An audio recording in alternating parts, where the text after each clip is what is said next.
Ahoj, já jsem Míra Tenkel z Czech Investu v San Francisku. My jsme sem letos přivezli jako tradičně celou řadu firem, letos konkrétně 8. Jedna z nich je firma MapTyler, jejíhož zástupce Petra mám dneska za rozhovor v rámci samotné konference.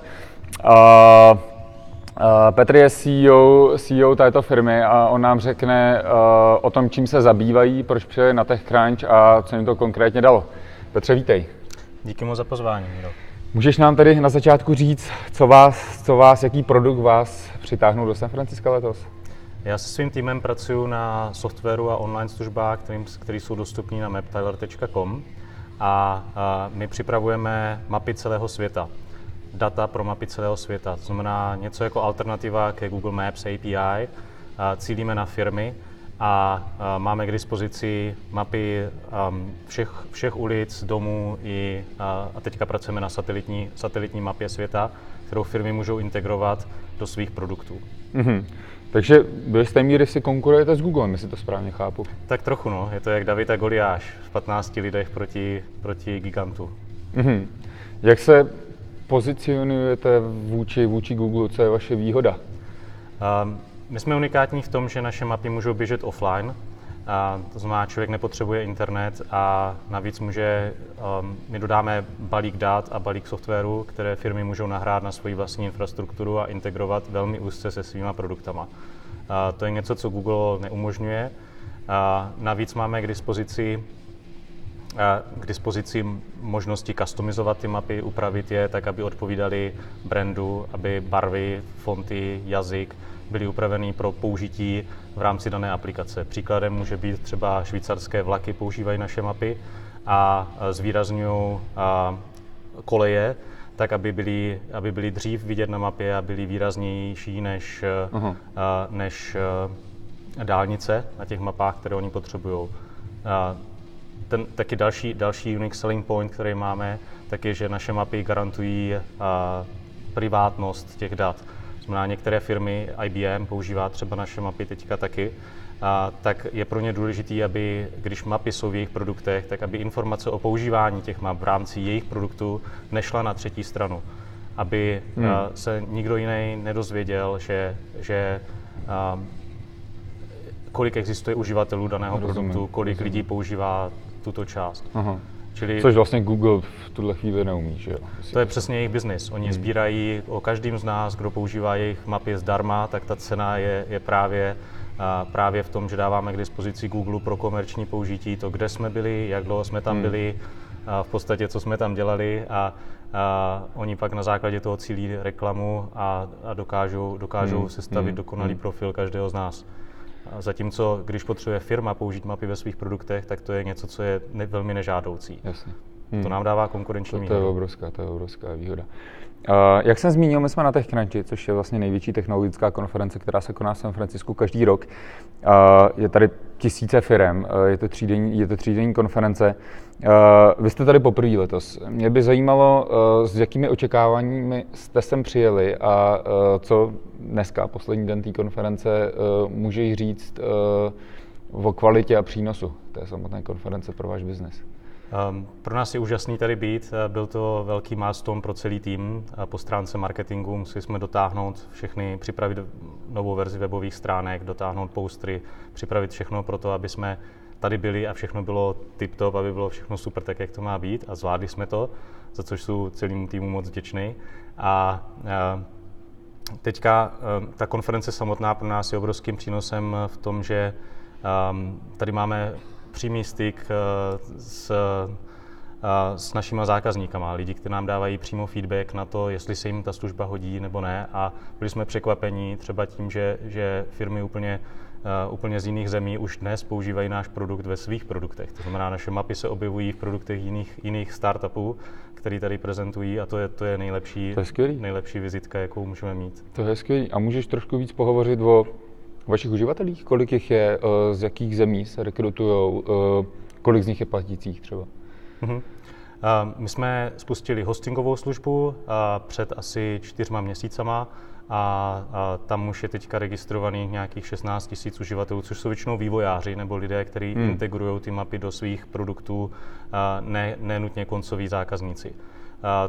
Ten počet těch lidí, který opravdu používá a vidí naše mapy v dnešní den, je odhadovaný už na několik milionů měsíčně, protože ty mapy jsou dnes nasazený v produktech jako těch švýcarských vlaků, třeba švýcarských drah.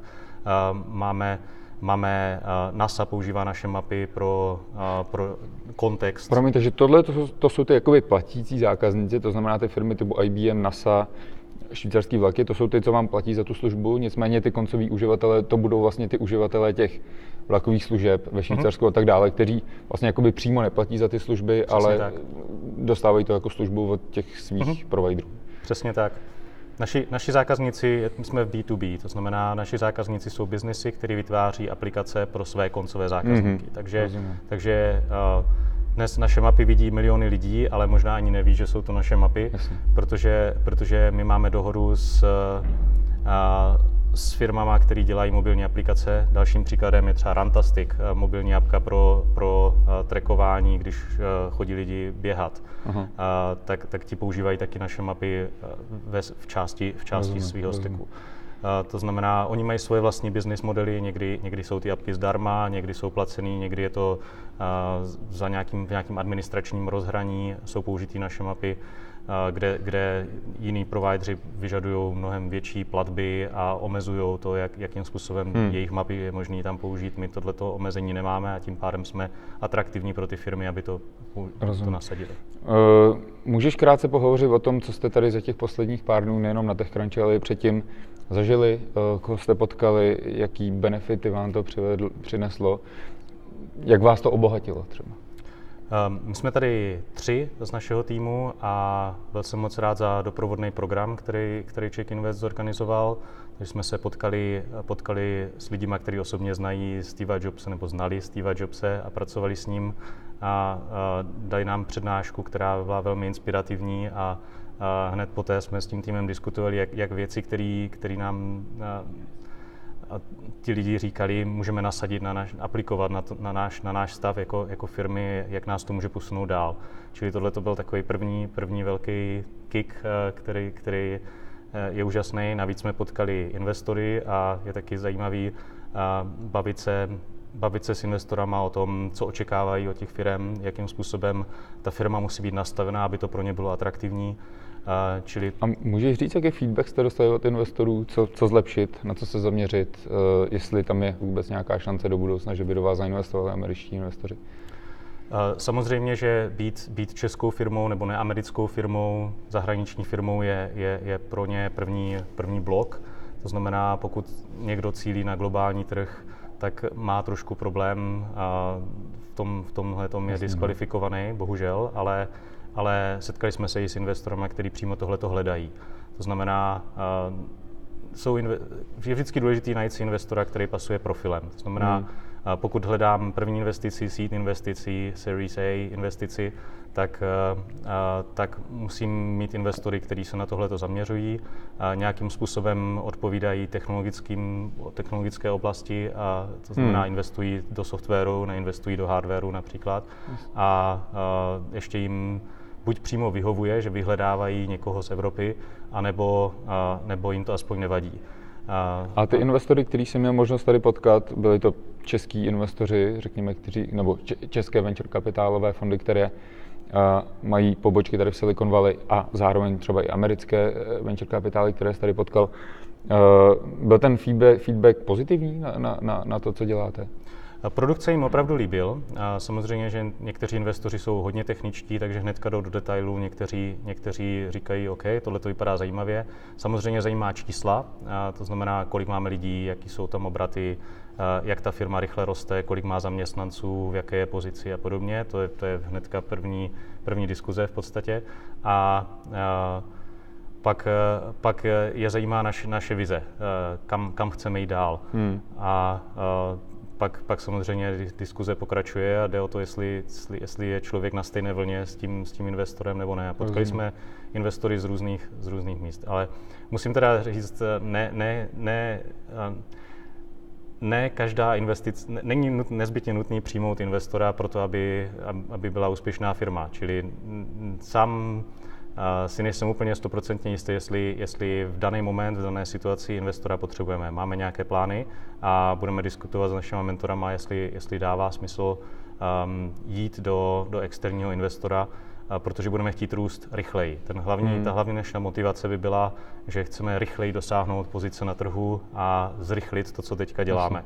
Nicméně první, aspoň z mého osobního pohledu, první je důležitý mít produkt, mít zákazníky, kteří ten produkt chtějí koupit, a mít jasnou vizi, co chci dělat a jak to může dorůst dál, a pak teprve, jestli potřebuji nebo nepotřebuji investora, nikoliv začínat tím. Pokud to jde bez investora, samozřejmě, tak je to samozřejmě lepší, ale to škálování nebo rychlé škálování bez externích peněz většinou je složitější. Pojďme to uzavřít tvojím nějakým krátkým doporučením ohledně TechCrunche. Líbilo se ti tady, doporučuješ případným divákům, aby se zúčastnili příštích ročníků této konference. Jaký dojem celkově to na tebe udělal? Rozhodně to je zajímavá zkušenost. Rozhodně bych doporučil jakékoliv české firmě se něčeho podobného zúčastnit, obzvlášť pokud cílí na americký trh nebo na globální trhy, protože ten být tady, mít ten přímý kontakt